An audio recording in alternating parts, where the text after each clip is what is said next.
Right, so we're here at what has now become Ghana's ground zero.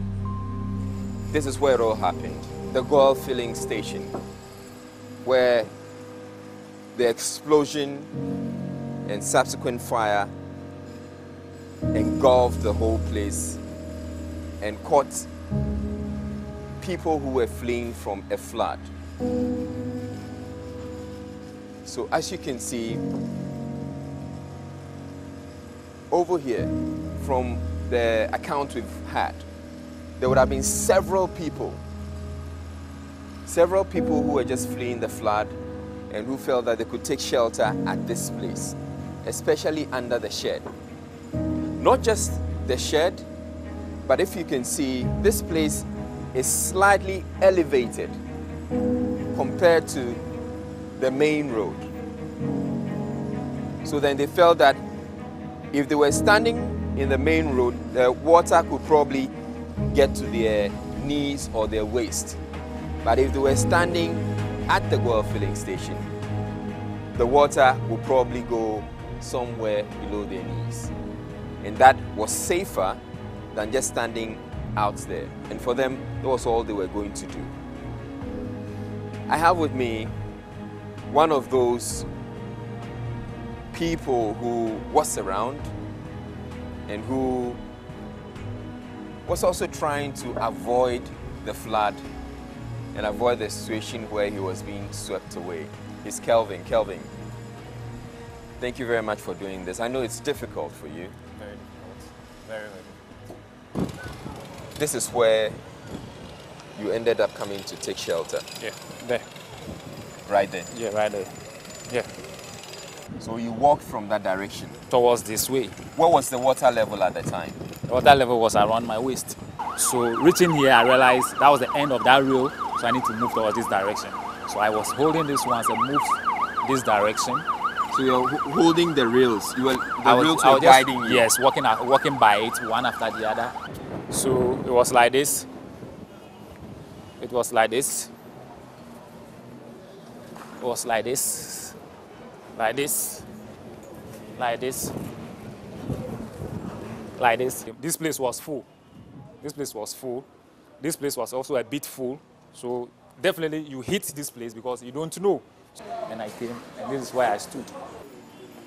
They would have about 30, 35 before I joined. So standing here, there was a guy who was bringing people from the vehicle. You know, the vehicle that was stuck in the water, in the runoffs. People couldn't just come, especially women. So he comes, he will bring you. He was making 10 cedis per head. Really? Yes, he was making 10 cedis per head. He was charging? Yes. So when he brings you, he will take his money and go back and pick the next person. That was what he was doing. So he brought in quite a number of people. We were all here standing, and the water was coming through. When the water got full, when it was here, we were still standing here and we were just contemplating amongst ourselves. Believe you me, standing here, a guy was saved over there because there was a motor rider who parked his motorbike here and he saw one of the cars moved on by the water. Water carried it away and he said, what is happening? So he wanted to dare. So he went to the gate just to see what is happening. At that time, the water level was beneath my knee. So he reaching there, he saw a guy that the water was carrying. So fortunately, he stretched his arms and pulled that guy and saved him from the water being carrying him away. So he brought again. The guy stood here. The guy his height was maybe around my here, this level. So he stood here. The guy didn't talk till the eventful time. But you had hoped that the rain would subside. Exactly. We were just telling ourselves, oh, it's subsiding, it's subsiding. But it's still, as much as we realized that the rain was subsiding, the runoffs were becoming more. We didn't know how it was coming. So the water level was rising as the rain was subsiding. So we were here and started smelling, that was around 12. We started smelling fuel around us. We thought it was even coming from the motorbike because the motorbike was parked here. But hey, who knows? So someone just passed a comment that maybe water has entered maybe the reservoir of the filling station, so the fuel level has risen. That is why we are smelling. Okay, that is none of our business, so we didn't talk about it so much. In about 45 to an hour's time, The only thing you could hear is a jow. Fire. Fire. In our local language, a ja. And that is fire. And the very moment you hear fire and you want to turn, the blast. That was when the blast came. You could hear as if it's a bomb blast. Boom! Coming to, so just imagine hearing that sound and with adrenaline in you, all of us here, standing here, wanted to move through this gate. At the same time, because you need to save your life. So we moved without seeing anything. The water level has risen this level. What do you do? So for you, who is tall, what's your height? About 6'2". So you're 6'2", and the water was at your neck. This way, yes. At what point? Yeah. This was when you were forcing to go. To come out. So everybody was just pushing. I'm sure you'll get stuck here. You get stuck because all those people were trying to come out through this gate. Look at those numbers. All of us at the same time. What do? The whole of this place was full. Full to the brim. Full. And this was the direction. So the water was going this way? This way. The fire was coming like this. So the ball was just revolving. Boom, boom. And what you could hear is, it is coming. God save me. I can't do it. Is this where I should end? I didn't say this at home. These were the screams of fellow human beings. And then what next? This is what I did. And how long can you hold on to this? So what do? You are getting tired. The fire was coming. What do?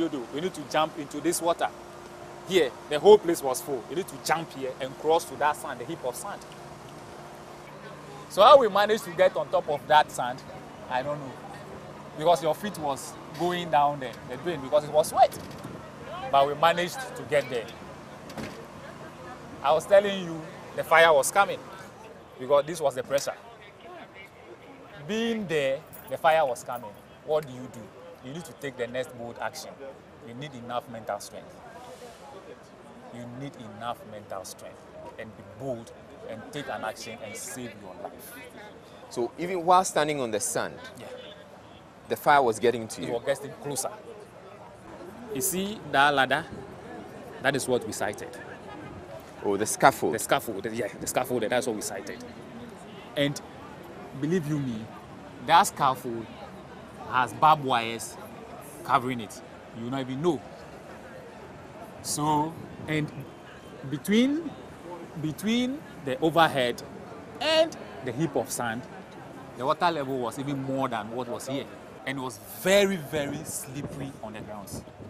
Very, very slippery. Okay, but looking at the space between this side and this side, I didn't think that... So what, you were attempting to cross to the other side? Yes, cross. To the scaffold? To the scaffold. Because that is the only route you can get to the top.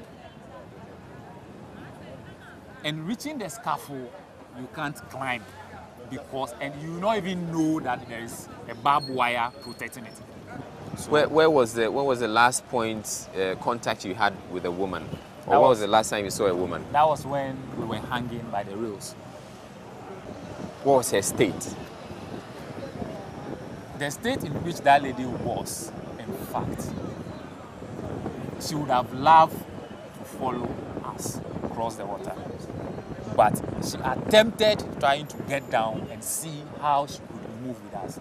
She did this, she managed to put one foot on the ground, she climbed up again. And she said, no, I can't. The water level was too much for me, I can't make it. And she started shouting, God save me, God save me.